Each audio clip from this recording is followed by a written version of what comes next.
Ne olsun ki mən küçə süpürürəm, sən də evini süpürürsən. Sən də kiməsə ərə gedib onun evində hambalçılıq edirsən.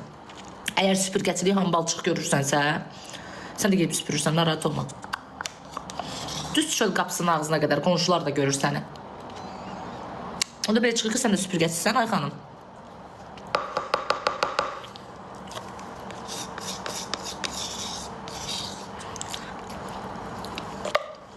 Belə çıxır da. Yəqin bu tıçıb üstündə oturanlardandır.